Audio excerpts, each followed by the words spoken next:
Jared Polin, FroKnowsPhoto.com, and this is your... Man, it's a brand new year. Photo News Fix.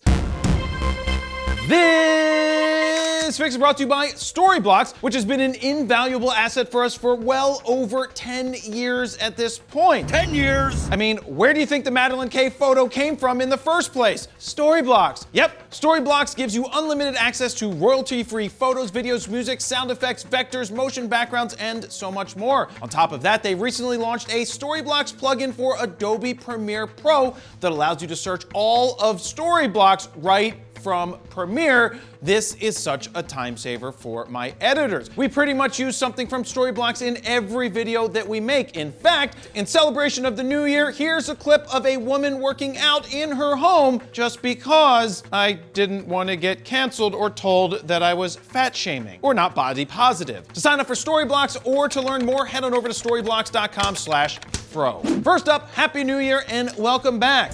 Welcome! Nikon announced at CES that they are developing two new lenses, one that you'll care about and the other that you won't. How dare you! Now let me reiterate what a development announcement actually is. It's a chance for a company, in this case Nikon, to tell you nothing about a product or products that they're working on. For all intent and purposes, it's a stall tactic, in my opinion. How dare you! Anyway, the first development announcement is for a lens that is going to sell just as good as the Microsoft Zune. It's a 26mm f2.8 that achieves outstanding slimness and lightness. You know, like a New Year's resolution or something.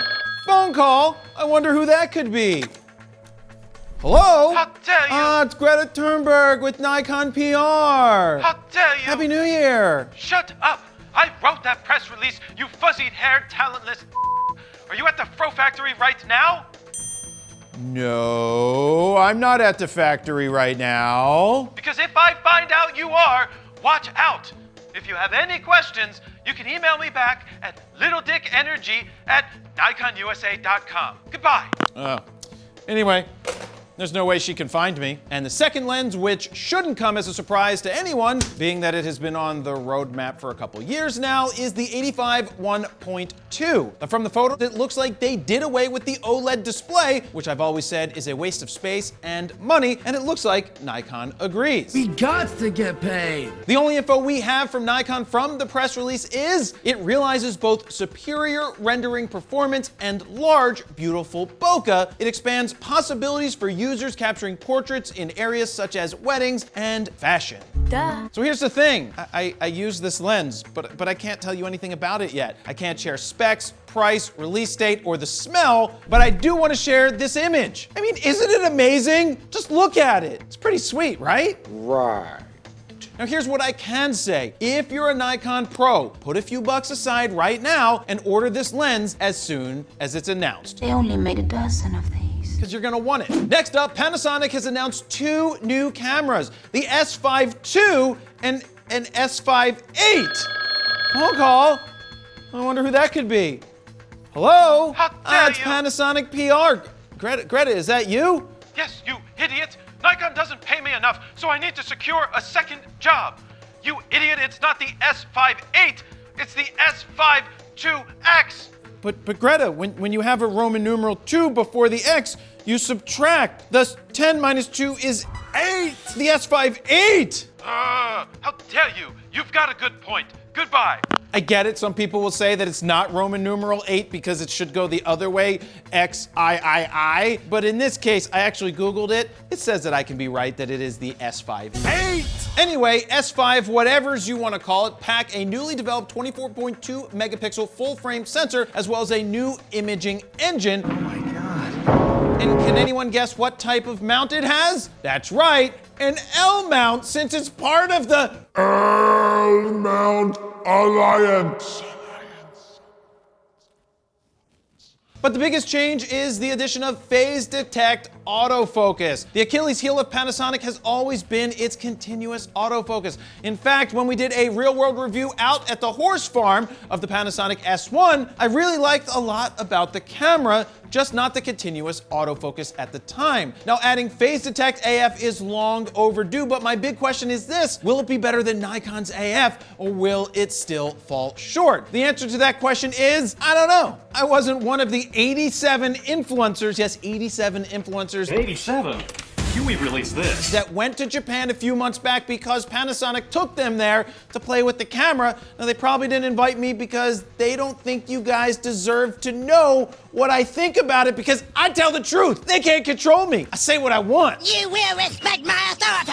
Now you can get up to 7 frames per second with the mechanical shutter and up to 30 frames per second with the electronic one. In terms of video, you can shoot 420 10-bit in 6K in 3:2 aspect ratio, 5.9K in 16:9 aspect ratio, and get unlimited record time thanks to a new heat dispersion mechanism, aka a small fan built in. In terms of what makes the S5 II and S5 VIII different, Panasonic says that the S5 VIII has blacked out logos. Whoop-de-doo! And is capable of raw video output. The S5 II will set you back $1,999.99, with the S5 VIII coming in at $200 more. Would you like to know more? Like I said, I have not used this camera, but I think this might be a Hail Mary by Panasonic to try and make some inroads against Canon, Nikon, and Sony to see if they can survive in this market. Because I'm not sure that Panasonic can survive at this point.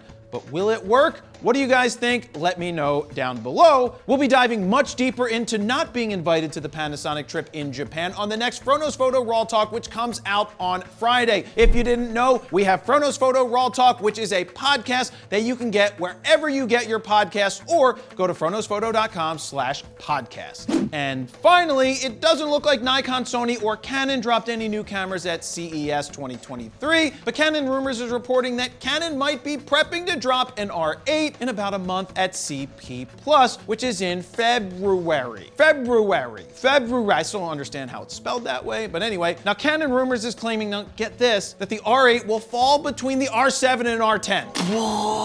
They were told that the body may take on a slightly different form factor and use a new kind of flippy screen, and that it will still use the same 24.2 megapixel sensor as the R10. My biggest question is, why do we need so many cameras so close together in features? Oh, I like money. Will the R8 bring some sort of different feature set that the R10 doesn't have, but still falls below the R7? I don't know. I guess we'll have to wait about a month to find out. What do you think an R8 will have? Let me know down below. And there you have it. That's your first photo news fix of 2023. To check out the last fix, go ahead and click on the screen right here. Don't forget to like, share, comment, and subscribe.